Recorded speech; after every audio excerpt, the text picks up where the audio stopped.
शादी नहीं हो रही, बहुत परेशान है, करे तो क्या करे, घर वाले भी परेशान कर रहे हैं। लेकिन देखा जाए तो शादी एक प्रारब्ध है जिसे हम नहीं कर सकते, क्योंकि शादी जब होनी है वो तब ही होगी, हम कैसे कर लेंगे। क्योंकि लोग ये बोलते हैं कि लड़की की शादी जल्दी हो जानी चाहिए, लड़के की तो होती रहेगी। अब लड़के की हमारे हाथ में थोड़ी है, तो क्या लड़की की तुम्हारे हाथ में नहीं है? क्योंकि हमारे हाथ में किसी की भी शादी नहीं है। शादी एक प्रारब्ध के हिसाब से, हम जो बोलते हैं ना कि जोड़ियाँ भगवान बनाता है, कि उसने हमारा लाइफ पार्टनर बनाया है, नहीं बनाया। बहुत से लोगों का लाइफ पार्टनर नहीं बनाया होता, क्योंकि वो मतलब पूरी ज़िंदगी कंवारे ही रहते। उनकी शादी में बीच बीच में योग बनते हैं, लेकिन वो बनते हैं और हाथों हाथ ही बिगड़ जाते। तो ऐसे ही होता है, जब प्रारब्ध में शादी नहीं होती तो शादी हो कैसे जाएगी। लेकिन ये कंडीशन शायद हमारे घर वाले या फिर आस पड़ोस वाले या हमारे रिश्तेदार ये सब नहीं समझते, क्योंकि जो भाग्य प्रारब्ध ये हर किसी के बस की बात नहीं। लोग बोलते तो ये है किस्मत में होगी तो हो जाएगी, लेकिन क्या विश्वास करते हैं? नहीं करते। वो करते ओ इतनी बूढ़ी हो गई अभी शादी नहीं हुई। तो ये लोगों की सोच है कि वो ये इस कंडीशन में भी ताना मार रहे हैं। इस टाइम में फ़िलहाल हमारे फैमिली वालों को हमारा सपोर्ट करना चाहिए कि जो भाग्य में नहीं है, हमने बहुत कोशिशें कर ली, अब नहीं हो रही तो हम क्या कर सकते हैं। लेकिन होता क्या है, तू मतलब ख़राब है, बदनसीब है, वो है, अलग अलग बातें सुनाना शुरू कर देते। दोष हम उस व्यक्ति को देते हैं जिसका कोई है ही नहीं दोषी, कि उसने तो कुछ किया ही नहीं। मान लो लड़की है, अब लड़की की शादी नहीं हो रही, आते हैं नहीं, उनको नहीं पसंद आती, कभी घर वालों को नहीं पसंद आती, तो कभी लड़के को नहीं पसंद आती, तो ऐसे चलता रहता है। जब तक वो फिक्स नहीं होगी तब तक हो कैसे जाएगी। लेकिन हम ये चीज़ें नहीं समझते। उस टाइम तो हम क्या ढूंढते हैं, इसमें ये गुण नहीं है, उसमें वो गुण नहीं है, उसमें वो गुण नहीं है। लेकिन जब प्रारब्ध में लिखी होगी तो वो चट मंगनी पट ब्याह हो जाएगा। वो बोला जाता है ना कि जब लिखा है तो टाइम ही नहीं लगता, कि फटाफट सब कुछ हो जाता है। लेकिन जब लिखी नहीं है तो हो कैसे जाएगी। लेकिन ये बात हमें हमारे घर वालों को ना तो हम समझा सकते हैं, क्योंकि वो ये बोलते हैं कि रिश्तेदार घर आते हैं, अभी तक बैठी है, शादी कर दो इसकी, नहीं तो कुछ और कर लेगी, ये पता नहीं अभी तक इसकी शादी क्यों नहीं कर रहे, इनको इतनी बड़ी हो गई, मेरे बेटे से बड़ी है, मेरी बेटी से बड़ी है। तो इन उलझनों में हमें उलझाया जाता है बार बार कि करो शादी, करो शादी। अगर हमसे नहीं हो रही तो तुम करवा दो ना। जो तुम्हारे घर पे ये चीज़ें कहने आए उसी से कह दो तुम, कि तुम बोल रहे तो तुम खुद करवा दो। अगर तुम, हमारे हाथ में तो नहीं है, हमने कोशिशें करके देख ली, अब तुम करवाओ। फिर देखना उनका आंसर क्या आता है, कि उनके पास जवाब नहीं होगा। क्योंकि बोलना बहुत आसान है, करना बहुत मुश्किल है। इसलिए मतलब ज्ञान मुफ्त में मिल जाएगा, लेकिन जो फालतू का ज्ञान है वो ही मुफ्त में मिलेगा। क्योंकि बुराइयाँ सब में होती है, किस में नहीं होती। सबका प्रारब्ध होता है, सबकी किस्मत होती है। किस्मत में नहीं है तो नहीं है ना। हम बहुत सी बार देखते हैं कि लेडीज़ें भी संन्यास ले लेती है, कि मतलब आज हम देखते हैं कि बहुत सी ऐसी लड़कियां हैं जो मतलब बाल गोपाल जी, क्या भगवान श्री कृष्ण जी से शादी कर लेती है। तो क्या हम उन्हें गलत ठहरा सकते हैं? नहीं, उन्होंने अपना जीवन इस मार्ग पे डाला है तो डाला है ना, कि हम उनका विरोध कैसे कर सकते हैं। कि वो जिस मार्ग पे चल रही है अच्छा ही है, अगर हम भी चलना चाहें तो चल सकते हैं। लेकिन हम में इतनी हिम्मत कहाँ है, हम तो माया में फंसे हैं। इसलिए मतलब हमारे हाथ में कुछ नहीं है। देख, और बहुत सी बार ये होता है कि पैसे नहीं है। अब पैसे भी प्रारब्ध के हिसाब से ही आएंगे तो वो किसी ना किसी काम में चले जाएंगे।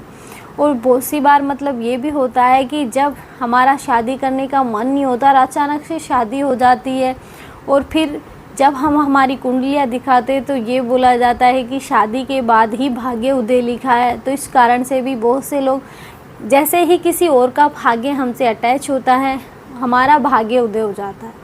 तो ऐसे होता है। इसलिए बस जो हो रहा है होने दो।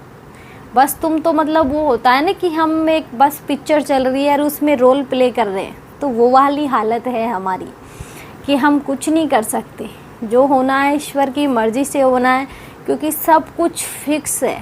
यहाँ तक कि हम कब जन्मेंगे और कब हमारी मृत्यु होगी वहाँ से लेके वहाँ तक सब कुछ फिक्स है। यहाँ तक कि जिस नक्षत्र के हिसाब से हम पैदा होते हैं, जिस नक्षत्र में हम पैदा होते हैं, वहीं से फिक्स हो जाता है कि कब क्या होने वाला है। ऐसे ही मतलब एक फैमिली थी जो एक ज्योतिष के पास गई थी। अब उनको ये जानना था कि उनके मतलब लड़कियां 3-4 थी लेकिन लड़का एक भी नहीं था। अब उन्हें चाहिए था लड़का। तो उन्होंने पूछा कि हमारे मतलब भाग्य में लड़का है या नहीं है। तो पंडित जी बोले लड़का तो है लेकिन एक समस्या है। अब समस्या क्या है बता दूंगा तो तुम हिल जाओगे यहीं कि नहीं आप बताओ। तो उन्होंने बोला कि तुम्हारी एक लड़की जाएगी तब लड़का आएगा।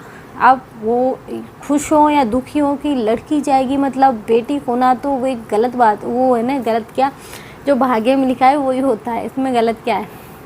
लेकिन अब ये चीज़ भी कि हमें हमारी एक बेटी खोनी है कि वो मतलब उसका भाग्य इतना ही है, उसकी किस्मत इतनी है, उसकी उम्र इतनी है।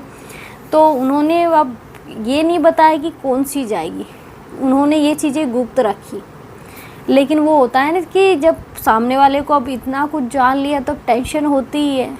तो एक बार फिर वो दोबारा उनके पास गए और उनसे पूछा कि आप बताइए कि हमारी कौन सी लड़की जाएगी जब हमें लड़का मिलेगा। तो उन्होंने बोला कि आज से पहले तो उन्होंने आनाकानी कर दी, नहीं मैं ऐसे नहीं बता सकता, तुम सब परेशान हो जाओगे। कि उन्होंने मतलब ज़ोर ज़बरदस्ती करके पूछा कि नहीं आप हमें बता दो, हम कुछ नहीं करेंगे, हम कुछ वो मतलब कुछ रिएक्ट नहीं करेंगे, शांत रहेंगे, मतलब टेंशन वगैरह नहीं लेंगे। लेकिन ना चाहते हुए भी टेंशन होती है। तो उन्होंने बताया कि आज से ठीक 6 महीने बाद आपकी एक लड़की बीच वाली वो जाएगी। तो अब वो बीच वाली उन्हीं में बैठी थी कि जो वो पूछने आए थे, उन्हीं में वो बीच वाली बैठी थी। और उसने वहीं की वहीं रोना पीटना शुरू कर दिया। अब सब वहीं रोने लग गए कि जैसे ही बताया वैसे ही वो सब स्टार्ट हो गई। इसलिए बोला जाता है कि नेगेटिव चीज़ें हमसे झिलती नहीं है, पॉजिटिव चीज़ झिल जाती है क्योंकि वो हमें अच्छी लगती हैं। तो ऐसे ही उन्होंने मतलब बात चेंज करी। फिर नहीं मैं आपके लिए नहीं, मैं तो वो कुछ और चीज़ के लिए सोच रहा था, तब मैंने बोला। तो उन्होंने बात चेंज करी, सब कुछ शांत किया टॉपिक चेंज करके। लेकिन 6 महीने बाद सेम ऐसा ही हुआ कि वो चली गई, कुछ बीमारी हुई उसे और वो चली गई। लेकिन अब वो वापस उनके पास आए और बोला कि आपने जो बोला था वो हो गया है। तो उन्होंने बोला अब आपके लड़का आएगा। तो जो भाग्य में लिखा है वो ही होगा। अब आप ये सोचोगे कि लड़की चली गई लड़का आएगा तो क्या फ़ायदा, जो लिखा है वही तो हो रहा है ना।